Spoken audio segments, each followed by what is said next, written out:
Hi friends, இன்றைக்கி வந்து நம்ம டெக்ஸ்ட்டை பற்றி பார்க்க போகிறோம். டெக்ஸ்ட்டை பொறுத்தவரையும் ஃபோட்டோஷாப்பில் எந்த அளவுக்கு யூஸ்னு உங்களுக்கே தெரியும். இப்போ வந்து ஃபோட்டோஷாப்பில் பேனர் அந்த விஷயத்தெல்லாம் பார்த்தீங்கன்னாக்கா டெக்ஸ்ட்டு ரொம்ப பெரும்பாலும் யூஸில் இருக்குது. இப்போ வந்து பேனர்லாம் பார்த்தீங்கன்னாக்கா அந்த ஃபாண்ட் வந்து இப்போ வந்து பொலிட்டிக்கல் வைஸாக பார்த்தீங்கன்னாக்கா ஏடிஎம்கே டிஎம்கே சம்திங் நிறைய கட்சி இருக்குது. அந்த கட்சிக்கு ஏற்ற மாதிரி அந்த கலர் ஆஃப் இந்த கலர் வரணும், அதுக்கு கீழே இந்த கலர் வரணும், அது மாதிரி சொல்லுவாங்க. அது மாதிரி தரலாம். அதில் அந்த லெட்டர் வந்து எரியிற மாதிரி இருக்கும். இல்லை ஒரு சில இடத்துல அந்த லெட்டர் மேலே மழை பெய்கிற மாதிரி, அந்த லெட்டர் வந்து கோல்டாக மின்னும். அப்படின்னா சாக்லேட் மாதிரி, கிளாஸ் மாதிரி சம்திங் எவ்வளோ எஃபெக்ட்ஸ் இருக்குது. அது மாதிரி வந்து அந்த ஃபாண்ட்ஸை மாட்டலாம். லெஃப்ட் ஹேண்ட் சைடு இருக்கணும், ரைட் ஹேண்ட் சைடு இருக்கணும். அது மாதிரி வந்து இந்த ஃபாண்ட்ஸை பற்றி பார்க்க போகிறோம். இப்போ வந்து தமிழ் ஃபாண்ட்ஸ் இருக்குது, நிறைய ஃபாண்ட்ஸ் இருக்குது. இப்போ வந்து ஃபாண்ட்ஸை வந்து எப்படி இன்ஸ்டால் உள்ளே எடிட் பண்ணுறதுன்றதை பார்க்க போகிறோம்.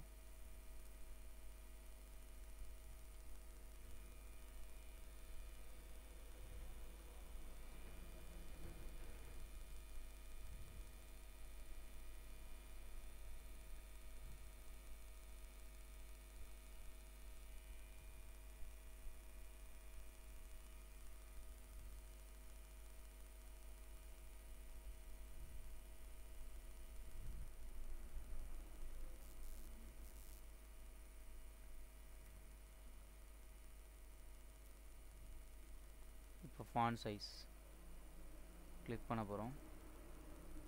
இங்கே கிளிக் பண்ணியாச்சு. இப்போ ஃபாண்ட்டை வந்து டைப் பண்ண போகிறோம்.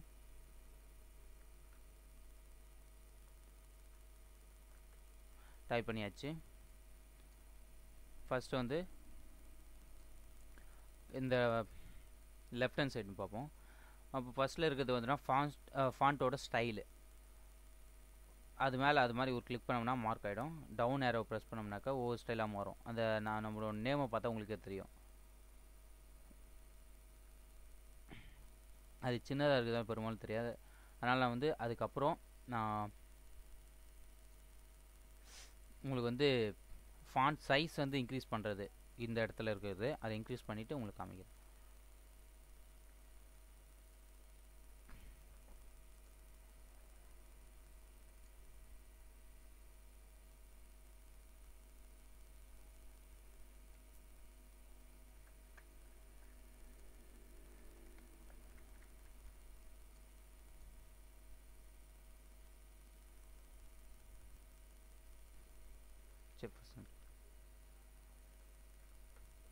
இப்போ வந்து இந்த இடத்துல ஃபாண்ட் சைஸ் இன்க்ரீஸ் பண்ண சொல்லியாச்சு. இப்போ ஃபாண்ட் ஸ்டைலை மாற்ற போகிறோம்.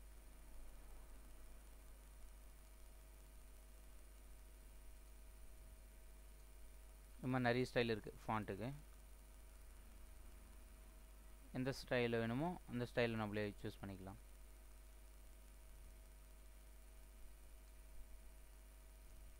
இப்போ இந்த ஸ்டைலு அதுக்கப்புறம் பார்த்தோன்னாக்கா ஃபாண்ட் சைஸ் இப்போ தான் சொன்னேன். அதுக்கப்புறம் ஷார்ப்னஸ்ஸு நன்னும் ஷார்ப்னஸ் பார்த்தீங்கன்னா உங்களுக்கு டிஃப்ரெண்ட் தெரியும்.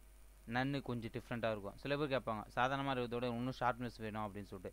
அப்போ இந்த இடத்துல போய்ட்டு ஷார்ப் அப்படின்னு தந்தால் கொஞ்சம் லைட்டாக ஷார்ப் ஆகும் அந்த ஃபாண்ட்டு கூட. அப்புறம் சென்டர், ரைட், லெஃப்ட். சென்டரு அந்த பிக்சர் வந்து சென்டரில் இருக்கணும். அப்படி இல்லையா நம்மளுக்கு வந்து லெஃப்டில் இருக்கணும், அப்படி இல்லை ரைட்டில் இருக்கணும். இது மாதிரி வந்து பிக்சர் அரேஞ்ச்மெண்ட் இது பேராகிராஃபாக டைப் பண்ண சொல்ல நம்மளுக்கு யூஸ்ஃபுல்லாக இருக்கும். இது வந்து ஃபாண்ட் கலர் சேஞ்ச் பண்ணுறது. இப்போ இந்த இது பார்த்தோன்னாக்கா எல்லோ கலர் இருக்கிற மாதிரி இருக்குது. அடுத்த கலர் பார்த்தோன்னாக்கா நம்ம வந்து க்ரீன் கலர் தர போகிறோம். க்ரீன் கலருக்கு அந்த ஃபாண்ட் எப்படி இருக்கு பார்க்க போகிறோம். ஓகே, அதுக்கு அடுத்தது பார்த்தீங்கன்னாக்கா வேர்ட் டெக்ஸ்ட்டுன்னு இருக்குது. இது எதுக்குனாக்கா சில பேர் வந்து நம்மக்கிட்ட கேட்பாங்க, எனக்கு வந்து ஆர்ச் மாதிரி இருக்கணும், இந்த எழுத்து அது மாதிரிலாம் டிசைன்லாம் கேட்பாங்க. இந்த ஆர்ச் மாதிரி இப்போ அந்த இடத்துல வரும் பாருங்கள். இல்லை எனக்கு வந்து ஆர்ச் லோவராக இருக்கணும், அப்பர் ஆர்ச்சு, இந்த பெல் மாதிரி, இதில் ஃப்ளாக் மாதிரி, அது மாதிரி வந்து வேவ் மாதிரி இருக்கணும். இது மாதிரி நிறைய டிசைன் வந்து இதில் தந்திருக்காங்க. இது வந்து நம்ம யூஸ் பண்ணிகிட்டே இருக்கணும். ஏன்னா நம்ம வேறு மாதிரி கஷ்டப்பட்டு பண்ணுறத விட இது ஷார்ட்கட்டாக இருக்கும். யூஸ் பண்ணிகிட்டே இருந்தோம்னாக்கா டக்குன்னு ஒருத்தர் வந்து ஆர்ச் மாதிரி வேணும்னாக்கா அந்த ஆப்ஷன் யூஸ் பண்ணி தந்துட்டு போயிட்டே இருக்கலாம். ரைஸு இது மாதிரி வந்து நிறைய ஆப்ஷன் இருக்குது. உங்களுக்கு எந்த ஆப்ஷன் தேவையோ அது சூஸ் பண்ணிக்கலாம். இதில் வந்து நான் ஆர்ச் வைக்கிறேன். ஆர்ச் வச்சுட்டு இந்த ஆர்ச் எந்த அளவுக்கு வந்து எனக்கு பெண்ட் இருக்கணும் அப்படின்றத இங்கே பார்க்கலாம்.